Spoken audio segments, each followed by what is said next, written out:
दोस्तों, आज की कहानी दो लड़कों की है जिनको एक ही लड़की से प्यार हो जाता है और दोनों लड़के फिर कैसे पिंकी की धुलाई करते हैं और लड़की दोनों में से किसके साथ ज्यादा खेत में हल चलाती है। चलिए देखते हैं। मूवी की शुरुआत में चमकीली नाम की एक बहुत ही खूबसूरत लड़की को देखते हैं। आज चमकीली का कॉलेज में पहला दिन होता है, इसलिए वो जल्दी से तैयार होती है और सीधा अपने कॉलेज पहुंच जाती है। कॉलेज पहुंचते ही चमकीली एक लड़के से अपनी क्लास का रास्ता पूछती है, लेकिन वो लड़का जानबूझकर उसे गलत क्लास बता देता है जहाँ बच्चे थे और चमकीली को देख के हंसते हैं। बाद में जब चमकीली अपनी असली क्लास में पहुंचती है तब तक वो लेट हो चुकी होती है। मास्टर जी उसे लेट आने पर डांट देते हैं और कहते हैं कि मेरी क्लास में लेट आना बिल्कुल अलाउ नहीं है, इसीलिए तुम जा सकती हो, कल से जल्दी आना। बाहर आकर चमकीली देखती है कि वही लड़का बाहर बैठा हुआ है जिसने उसे गलत क्लास बताई थी। दरअसल इस लड़के का नाम घिसू है। घिसू का लुक और उसका रहने का अंदाज सबसे अलग था, क्योंकि घिसू एक नशेड़ी था। चमकीली भी उसके पास जाकर बैठ जाती है। घिसू चमकीली का नाम पूछता है, वो बताती है चमकीली। फिर चमकीली भी उसका नाम पूछती है तो घिसू भी अपना नाम बता देता है। फिर चमकीली उससे देखकर कहती है, तुम नशा पी रहे हो? वो कहता है, तुम भी पी सकती हो, दूं क्या? इतना कहकर वो चला जाता है। इसके बाद चमकीली अपनी क्लास के कुछ स्टूडेंट से मिलती है। वहीं उसकी मुलाकात छिपकली से होती है। वो चमकीली को कॉलेज के बारे में बताती है। फिर जब वो बाहर होते हैं क्लास से तो तभी वहाँ ठरकू राजा नाम का एक लड़का भी आ जाता है। जैसे ही वो चमकीली को देखता है उसकी खूबसूरती पर फिदा हो जाता है और उसकी पिंकी के सपने देखने लगता है। वो सिर्फ चमकीली को इम्प्रेस करके उसके साथ मजदूरी करना चाहता था, जो कि वो हर एक लड़की के साथ करता था। थोड़ी देर बाद चमकीली छिपकली से घिसू के बारे में पूछती है। तब सब उसे बताते हैं कि घिसू पहले ऐसा बिल्कुल नहीं था, लेकिन जब से उसके भाई की मौत हुई है तब से वो नशा करने लगा और सबसे अलग रहने लगा। अब वो एक नशेड़ी है। अगले दिन चमकीली फिर जल्दी कॉलेज पहुंचने की कोशिश करती है, लेकिन इस बार भी वो लेट हो जाती है। इसलिए वो क्लास में जाने की बजाय कॉलेज के ग्राउंड में जाकर बैठ जाती है, क्योंकि मास्टर जी ने तो वैसे भी अंदर आने नहीं देना था। तभी वहाँ घिसू भी आ जाता है। वो उससे आके बात करने लगता है। फिर घिसू उसकी नोटबुक लेकर देखने लगता है। उस नोटबुक में चमकीली ने अपने बहुत सारे सपने लिखे होते हैं, जैसे मजदूरी, खेत में हल चलाना और अपनी जिंदगी खुलकर जीना। यह सब देखकर घिसू उसका मजाक उड़ा देता है। चमकीली उससे कहती है, तुम्हारे भी तो कुछ सपने होंगे? घिसू हल्की सी मुस्कान के साथ कहता है, मैं सपनों पर भरोसा नहीं करता, सिर्फ पिंकी की धुलाई पे करता हूँ, क्योंकि बाद में वही सपने सबसे ज्यादा दर्द देते हैं। इसी तरह दोनों बातें कर ही रहे होते हैं कि तभी मास्टर जी वहाँ आ जाते हैं और दोनों को क्लास में जाने के लिए बोल देते हैं। क्लास के दौरान ठरकू राजा बार चमकीली के पास आता रहता है। आखिर में वो उससे कहता है कि रात को कॉफी पीने चलोगी। चमकीली मान जाती है। रात के वक्त दोनों एक रेस्टोरेंट जाते हैं जहां बैठकर काफी देर तक बातें करते हैं, लेकिन असल में ठरकू राजा का मकसद सिर्फ चमकीली की पिंकी पीटने का था, जो मकसद पूरा होता हुआ नजर आ रहा था। कुछ देर बाद ठरकू राजा चमकीली को घर छोड़ने आता है। घर के बाहर पहुंचकर वो धीरे से चमकीली को किस करने लगता है, जिसमें चमकीली को भी मजा आता है। लेकिन उसी वक्त लम्मी जी वहाँ आ जाती है, जो चमकीली की मॉम है। उन्हें देखते ही ठरकू राजा का पूरा प्लान खराब हो जाता है और वो तुरंत वहाँ से निकल जाता है। मॉम ने आज तो पिंकी बचा ली, लेकिन कब तक? अगले दिन कॉलेज में छिपकली चमकीली को बताती है कि तितली ने अपने घर एक पार्टी रखी है और सबको वहाँ चलना है। चमकीली भी बिना सोचे हाँ कर देती है,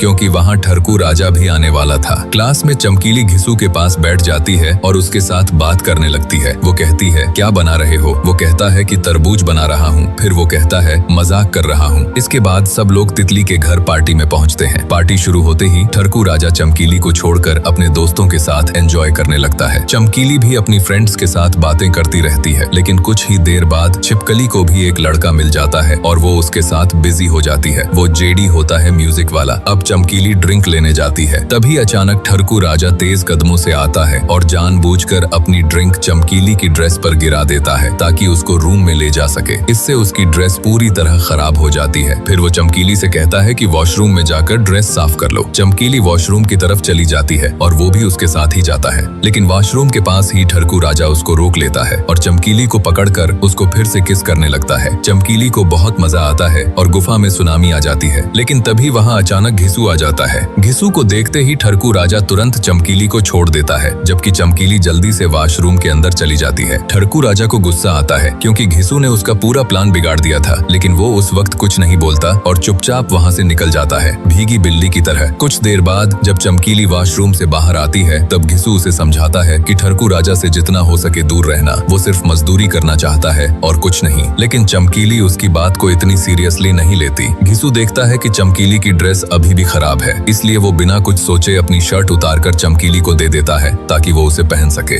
घिसू की यह बात चमकीली के दिल को छू जाती है। अब उसे महसूस होने लगता है कि घिसू बाहर से चाहे कितना भी अलग दिखता हो, लेकिन दिल का बहुत साफ इंसान है। घिसू उसके करीब आता है लेकिन कहता है, ठरकू राजा बस यही चाहता है, मेरी बात मान जाओ। थोड़ी देर बाद घिसू कहता है, यह पार्टी बहुत बोरिंग है, मैं जा रहा हूँ। इतना कहकर वो बाहर निकल जाता है। जब घिसू अपनी बाइक के पास पहुँचता है तब चमकीली भी उसके पीछे आ जाती है और कहती है कि मैं भी तुम्हारे साथ चलना चाहती हूँ। घिसू कहता है, क्यों नहीं। फिर वो उसे एक पुराने सालों से बंद पड़े घर में लेकर जाता है। अंदर जाकर चमकीली देखती है कि उस घर को बहुत प्यार से सजाया गया है, हर चीज अपनी जगह पर संभाल कर रखी हुई है। लेकिन यहाँ घिसू के अलावा कोई भी नहीं आता था। यह सब घिसू ने ही किया था। घिसू उसे बताता है कि इस घर की हर चीज मेरे भाई की याद से जुड़ी हुई है। मैं अपने भाई से बहुत प्यार करता था, इसलिए बस उसकी यादों को आज तक संभाल कर रखा है। मुझे लगता है जैसे वो मेरे पास है, क्योंकि घिसू का भाई मर चुका था। दोनों काफी देर तक वहाँ बैठकर अपनी जिंदगी और सपनों के बारे में बातें करते रहते हैं। चमकीली को अब घिसू और भी ज्यादा पसंद आने लगता है और वो उसके साथ हर पल एंजॉय करने लगती है। फिर दोनों एक दूसरे के काफी करीब आ जाते हैं, लेकिन जैसे ही दोनों किस करने लगते हैं तभी अचानक चमकीली का फोन बज उठता है और किस रुक जाती है। इसके बाद घिसू चमकीली को उसके घर छोड़ देता है। अगले दिन ठरकू राजा चमकीली को मैसेज करता है और उससे मूवी देखने चलने के लिए कहता है। चमकीली भी मूवी देखने के लिए तैयार हो जाती है। जब सब लोग सिनेमा पहुंचते हैं तब चमकीली वहां घिसू को देखकर हैरान रह जाती है, क्योंकि ये सिनेमा बड़े साहब का होता है, मतलब घिसू के डैड का। ठरकू राजा जानबूझकर घिसू को चिढ़ाने लगता है और उसके सामने बदतमीजी से बात करने लगता है। यह सब सुनकर घिसू को बहुत गुस्सा आता है और वो बिना कुछ कहे वहां से चला जाता है। उसके बाद घिसू सीधा एक बार में पहुंचता है और बहुत ज्यादा नशा कर लेता है, वो भी गुस्से में। अगले दिन जब चमकीली क्लास में होती है तब ठरकू राजा फिर उसके पास आकर उसे चूसने लगता है और कहता है, आज किसी और जगह जाएंगे, तैयार रहना। वो कहती है, ठीक है। इसके बाद चमकीली अपने घर पर होती है तब घिसू उसके घर आता है। सबसे पहले वो उसके मुंह पे लगी हुई आइसक्रीम चेक करता है, जिससे गुफा में हलचल होती है। वो चमकीली को उसकी डायरी वापस देता है कि तुम कॉलेज में भूल गई थी। उसके बाद घिसू चमकीली से कहता है कि मेरे साथ बाइक पे घूमने चलोगी। वो मान जाती है और चली जाती है साथ। दोनों उसी पुराने घर जाते हैं फिर से और ढेर सारी बातें करते हैं। फिर चमकीली गर्म हो जाती है और दोनों किस करते हैं। आज घिसू के चेहरे पर काफी वक्त बाद असली खुशी दिख रही थी। फिर वो एक म्यूजिक स्टूडियो जाते हैं और वहाँ भी दोनों करीब आ जाते हैं और घिसू चमकीली को चूसना शुरू कर देता है। अब घिसू चमकीली से सच्चे दिल से प्यार करने लगा था। अगले दिन चमकीली छिपकली और अपने एक दोस्त के साथ शॉपिंग करने जाती है। छिपकली को अब तक समझ आ चुका था कि चमकीली और घिसू काफी वक्त एक साथ बिता रहे हैं। तब उनका एक दोस्त चमकीली से कहता है, घिसू पहले हमारे ग्रुप का ही हिस्सा था, लेकिन अपने भाई की मौत के बाद वो पूरी तरह बदल गया। इसीलिए जो भी फैसला लेना सोच समझ कर लेना, क्योंकि वो एक नशेड़ी है, इसीलिए समझा रही हूँ। अगले दिन क्लास में चमकीली घिसू से साफ कह देती है कि अब मैं ठरकू राजा से कभी नहीं मिलूंगी, क्योंकि जैसे तुमने गुफा में सुनामी लाई वैसे आज तक नहीं आई। यह बात सुनकर घिसू बहुत खुश हो जाता है। उसी रात घिसू बड़े साहब से मिलने जाता है, मतलब अपने डैड से, और उन्हें चमकीली के बारे में बताता है कि मैंने उसको बहुत चूसा। फिर एक दिन के लिए सिनेमा खाली रखने की रिक्वेस्ट करता है घिसू अपने डैड से, ताकि मैं चमकीली के साथ वहाँ आराम से वक्त बिता सकूं। लेकिन बड़े साहब उसकी बात मानने से मना कर देते हैं। कहते हैं कि उस लड़की से थोड़ा दूर रहो, वो अच्छी है और तुम नशेड़ी। अगले दिन घिसू जब चमकीली से मिलने उसके घर जाता है तब वो देखता है कि वहाँ ठरकू राजा पहले से ही मौजूद है और चमकीली के साथ बातें कर रहा है। यह देखते ही घिसू का दिल टूट जाता है। उसे बहुत गुस्सा भी आता है और बिना किसी से कुछ कहे वो वहाँ से चला जाता है। घिसू सोचने लगता है कि कल तक चमकीली कह रही थी कि वो सिर्फ मेरे साथ रहेगी, लेकिन आज फिर ठरकू राजा के साथ नजर आ रही है। ये तो गलत है। इसी गम में घिसू एक बार फिर बार में जाकर बहुत ज्यादा ड्रिंक कर लेता है। वहीं किसी बात को लेकर कुछ लड़कों के साथ उसका झगड़ा भी हो जाता है। किसी तरह वहाँ से निकलने के बाद घिसू सीधा उस पुराने घर में पहुँच जाता है और अकेला बैठा उदास होता है। चमकीली भी उसी घर में आ जाती है।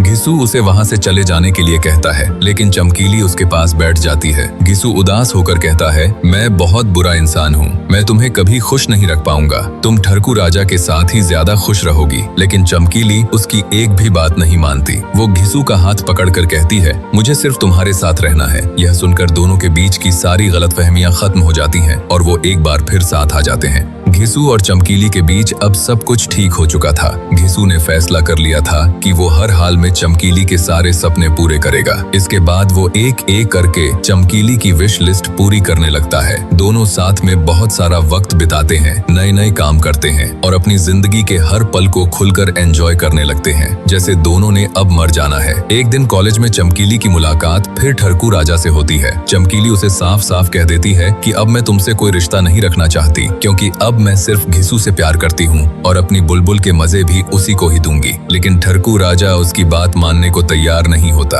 वो बार बार चमकीली को समझाने की कोशिश करता है कि घिसू अच्छा लड़का नहीं है और तुम हमेशा उसके साथ रहना चाहती हो, और वैसे भी पिंकी की धुलाई मुझसे अच्छी कोई नहीं कर सकता। चमकीली उसकी बात सुनने के बजाय वहाँ से चली जाती है। उसी रात घिसू और चमकीली एक क्लब में होते हैं। दोनों साथ में डांस करते हैं और काफी एंजॉय करते हैं। पार्टी खत्म होने के बाद घिसू अपनी गाड़ी लेकर चमकीली को एक सुनसान जगह पर ले जाता है, और ये भी चमकीली की विश थी जो कि घिसू पूरी कर रहा था। वो उससे कहती है, तुम मेरे सारे सपनों को पूरा कर रहे हो, क्या इतना ही प्यार करते हो? वो कहता है कि अपनी जान से भी ज्यादा प्यार करता हूँ तुमको, और तुम्हारा सपना मेरा सपना है। यह सुनकर चमकीली गर्म हो जाती है और दोनों किस करते हैं। फिर दोनों एक वैन में आ जाते हैं और घिसू जमकर पिंकी की धुलाई करता है, जिससे चमकीली भी बहुत खुश होती है। दोनों की दूरी अब खत्म हो गई थी, क्योंकि गुफा की सैर हो चुकी थी। अगले दिन जब चमकीली कॉलेज आती है, तब ठरकू राजा उसके पास वही फोटो लेकर पहुंच जाता है जो कि उसके दोस्त ने बनाई थी। वो फोटो दिखाकर चमकीली को उल्टा सीधा सुनाने लगता है कि तुमको एक नशेड़ी चाहिए। तभी वहाँ घिसू भी आ जाता है।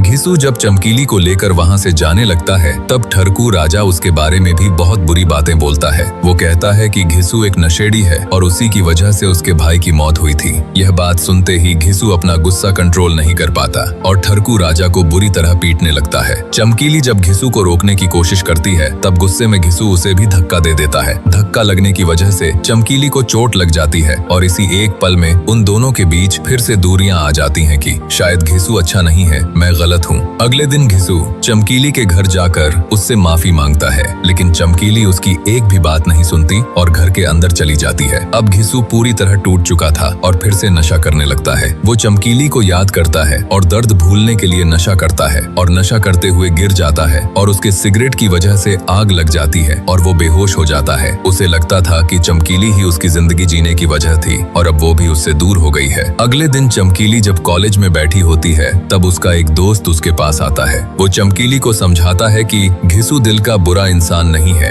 वो सिर्फ गुस्से में गलतियां कर देता है। इसी बीच ठरकू राजा अपने दोस्तों के साथ वहां आ जाता है और चमकीली के बारे में बकवास करने लगता है कि तुम हम दोनों को गर्म कर रही हो। इस बार चमकीली को भी बहुत गुस्सा आ जाता है और वो ठरकू राजा को उसकी औकात दिखा देती है। दूसरी तरफ बड़े साहब घिसू से कहते हैं कि अब तुमको शहर छोड़ देना चाहिए और अपने फ्यूचर पर ध्यान देना चाहिए। घिसू को यह बात बिल्कुल अच्छी नहीं लगती, इसलिए वो उदास होकर उस पुराने घर में चला जाता है। लेकिन वहाँ पहले से ही चमकीली उसका इंतजार कर रही होती है। चमकीली घिसू से माफी मांगती है और कहती है कि अब हमारे बीच कोई नहीं आएगा, परेशान मत होना, अब बस नशा छोड़ने की कोशिश करो। यह सुनकर घिसू इमोशनल हो जाता है और दोनों एक बार फिर गले लग जाते हैं और एक बार फिर घिसू चमकीली को किस करता है और दोनों खुश हो जाते हैं। ऐसे ही सब कुछ अच्छा हो जाता है और दोनों खुश रहने लगते हैं। कुछ दिन बाद कॉलेज में एक पार्टी चल रही होती है। चमकीली अपने दोस्तों के साथ डांस कर रही होती है कि तभी ठरकू राजा वहां आ जाता है और फिर से उसे परेशान करने लगता है और कहता है कि चमकीली का एक लड़के से मन नहीं भरता। इस बार चमकीली उसे जोर का थप्पड़ मार देती है। थप्पड़ पड़ते ही ठरकू राजा गुस्से से पागल हो जाता है और अपने दोस्तों के साथ मिलकर चमकीली के साथ बदतमीजी करने लगता है। इसके बाद सारे बाहर आ जाते हैं और सबके सामने तितली ठरकू राजा का असली चेहरा खोल देती है कि ये मेरे साथ भी देर तक मजदूरी करता रहा, जब इसका मन भर गया तो इसने मुझे भी छोड़ दिया। और वो बताती है कि घिसू और चमकीली की फोटो उस लड़के ने ठरकू राजा के कहने पर ही खींची थी। ठरकू राजा चाहता था कि किसी भी तरह घिसू और चमकीली अलग हो जाए। तभी घिसू भी वहाँ आ जाता है। उसके हाथ में चमकीली के लिए एक फूल होता है जिससे वो अपने प्यार का इजहार करने आया था। जैसे ही वो चमकीली को फूल देने के लिए उसकी तरफ बढ़ता है, तभी सामने से एक तेज रफ्तार गाड़ी चमकीली की तरफ आती है। घिसू बिना एक पल सोचे चमकीली को जोर से धक्का देकर उसकी जान बचा देता है, लेकिन खुद उस गाड़ी की चपेट में आ जाता है। एक्सीडेंट इतना खतरनाक होता है कि घिसू वहीं दम तोड़ देता है और सारे शौक में रह जाते हैं कि यह क्या हुआ। घिसू की मौत के बाद चमकीली पूरी तरह टूट जाती है। वो घिसू की हर याद को संभाल कर उसी पुराने घर में रख देती है जहाँ दोनों ने अपनी जिंदगी के सबसे खूबसूरत पल साथ गुजारे थे, और फैसला करती है कि आज के बाद मैं इसी घर में रहूंगी घिसू की यादों के साथ, क्योंकि चमकीली को उसमें ऐसा लगता था जैसे घिसू उसके साथ ही है। दोस्तों, चमकीली और घिसू के साथ अच्छा हुआ या बुरा, यह कमेंट्स में लाजमी बताना। इसी इमोशनल एंडिंग के साथ यह कहानी कहानी यहीं खत्म हो जाती है। और अगर आपको यह कहानी पसंद आई है तो लाइक के साथ सब्सक्राइब भी कर देना ताकि हमारी मुलाकात होती रहे। धन्यवाद।